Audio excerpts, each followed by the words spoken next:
मंगलम पाठ कहाँ से लिया गया है? मंगलम पाठ कहाँ से संकलित है? तो इसका उत्तर होगा मंगलम पाठ उपनिषद से लिया गया है, ऑप्शन नंबर सी। प्रश्न नंबर 2 की तरफ बढ़ते हैं और 2 है कि वेदाहमेतम पुरुषम महानतम विद्ये अयनाय मंत्र किस उपनिषद से लिया गया है? तो ये जो मंत्र है किस उपनिषद से लिया गया है? वेदाहमेतम पुरुषम, ये मंत्र जो है श्वेत उपनिषद से लिया गया है। श्वेतर उपनिषद से लिया गया है। प्रश्न नंबर 3 की तरफ बढ़ते हैं। प्रश्न नंबर 3 है अनोर्नियान महतो मह्यान, ये जो श्लोक है किस उपनिषद से संग्रहित है, मतलब लिया गया है? तो ये जो मंत्र है वो कठोपनिषद से लिया गया है। सवाल नंबर 4, महान से महान क्या होता है? महान से महान आत्मा होती है। नेक्स्ट, सत्य से किसका रास्ता प्रशस्त होता है?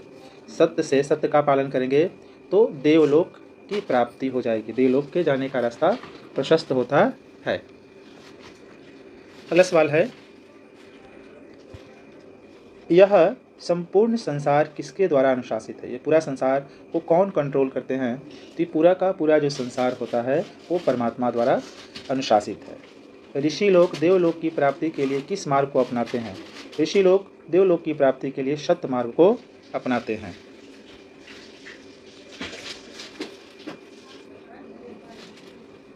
प्रश्न नंबर 8 की तरफ बढ़ते हैं कि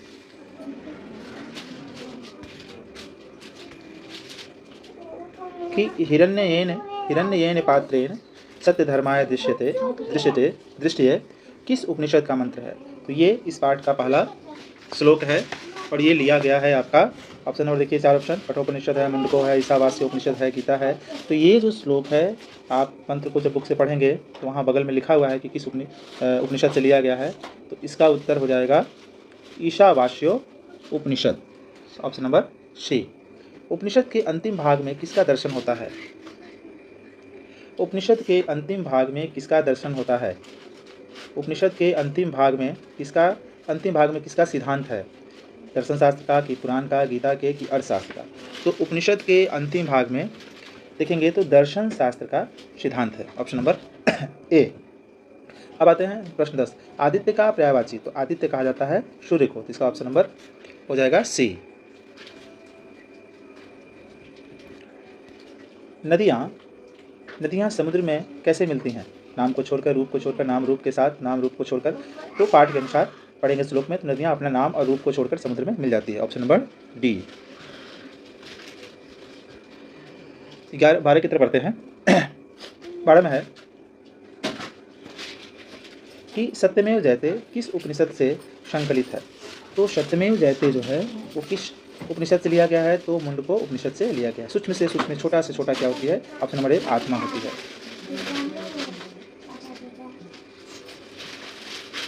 मंगलम पाठ के रचनाकार कौन है? मंगलम पाठ के रचनाकार कौन है? मंगलम पाठ को लिखा किसने? तो मंगलम पाठ को लिखा है वेद व्यास ने।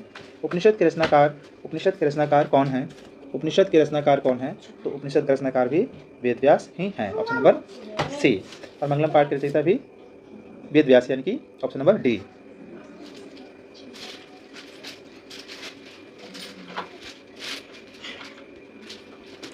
प्रश्न नंबर 16 की तरफ बढ़ते हैं। मंगलम पाठ में किस प्रकार के मंत्र हैं? तो मंगलम पाठ में जो मंत्र हैं वो पद्य के रूप में है, यानी कि कविता की शैली में है, गायन शैली में है। ए, उपनिषद किसका सिद्धांत प्रकट करता है? उपनिषद में क्या है भाई, उपनिषद किसका सिद्धांत प्रकट करता है? तो उपनिषद जो होता है पुराण का करता है कि ईश्वर का करता है कि आत्मा का करता है? बी, इसका सही आंसर होगा उपनिषद दर्शन शास्त्र का सिद्धांत प्रकट करता है। अगला सवाल है कि नदियाँ नाम रूप को छोड़कर किसमें मिलती है? इसका उत्तर हो जाएगा नदियाँ नाम रूप को छोड़कर समुद्र मिलती है। इसकी विजय नहीं होती है, तो किसकी विजय नहीं होती है? असत्य की विजय नहीं होती है, ऑप्शन नंबर बी।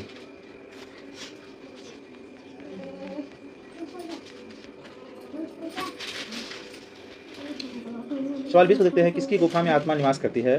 पर्वत की गुफा में, कृत्रिम गुफा में, जीवों के शरीर रूपी गुफा में। इसका आंसर हो जाएगा सी, जीवों के शरीर रूपी गुफा में।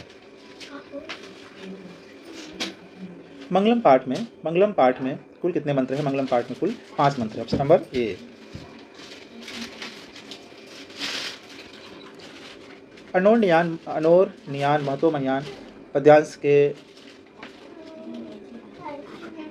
पद्यांश के रिक्त स्थान में कौन सा पद होगा? यहाँ कह रहा है कि यहाँ जो रिक्त स्थान है यहाँ पर क्या आएगा, तो आप इस श्लोक को याद रखेंगे तो अनोर नियान महतो मयान, यहाँ महतो आएगा, यानी कि ऑप्शन नंबर बी।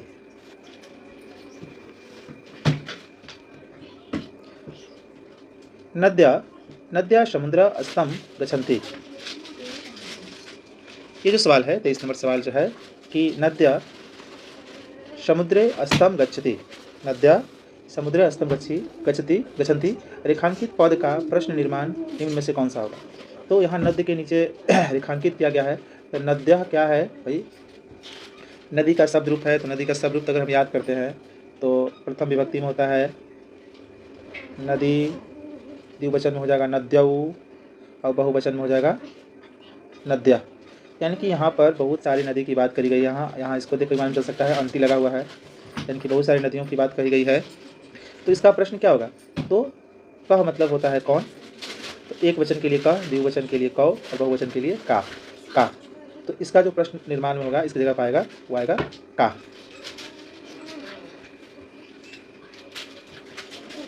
स्वर्णमय पात्र से किसका मुंह ढका होता है? सत्य का मुंह ढका होता है।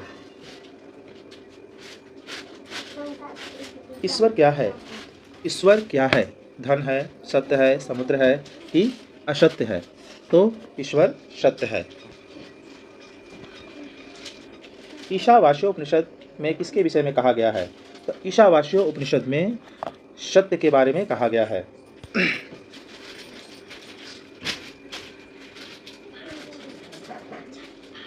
यथा नद्या चंदमानः पुरुषम उपैति दिव्यम पद्यांश किस उपनिषद से लिया गया है? ये मंगलम पाठ में जो 5 श्लोक है उसमें से एक है। तो जब ये बुक पढ़ेंगे तो बगल में उपनिषद का नाम भी दे रखा है, तो वहाँ देखेंगे तो ये लिख रखा है कि ये मुंडको उपनिषद से लिया गया है, यानी कि ऑप्शन नंबर सी। अत्येति पद का क्या अर्थ होता है? अत्येति पद का अर्थ होता है पार कर जाता है।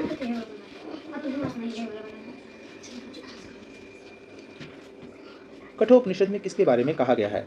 कठोपनिषद में मोक्ष के बारे में कहा गया है।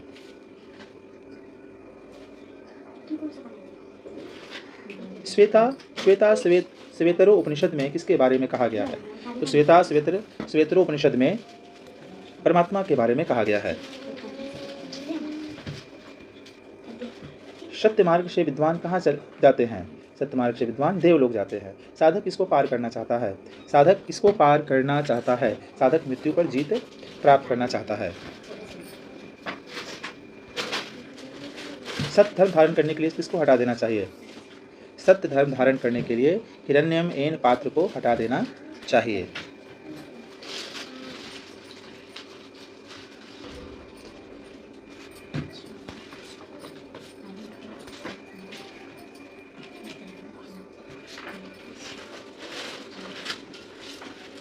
ऋतस्य पद का क्या अर्थ होता है? ऋतस्य पद का क्या अर्थ होता है? ऋतस्य पद का क्या अर्थ होता है? ऋतस्य पद का अर्थ होता है सत्य का। सत्य का मुंह किस पात्र से ढका हुआ है? हिरण्यम, इससे सत्य का मुंह ढका हुआ है।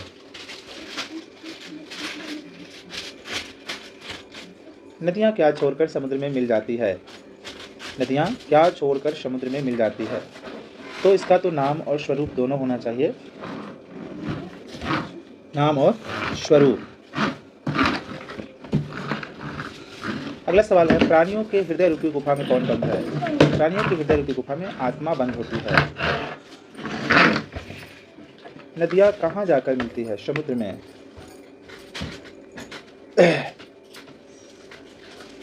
किसका मुख सोने के पात्र से बंद है? सत्य का मुख। ब्राह्मण का मुख किससे ढका हुआ है? ब्राह्मण का मुख किससे ढका हुआ है? 40 नंबर सवाल, सोने से। विद्वान अपना नाम छोड़कर किसमें मिल जाता है? परमात्मा में। सत्यमेव जयते नान्यतम किस उपनिषद का मूल मंत्र है? मुंडको उपनिषद।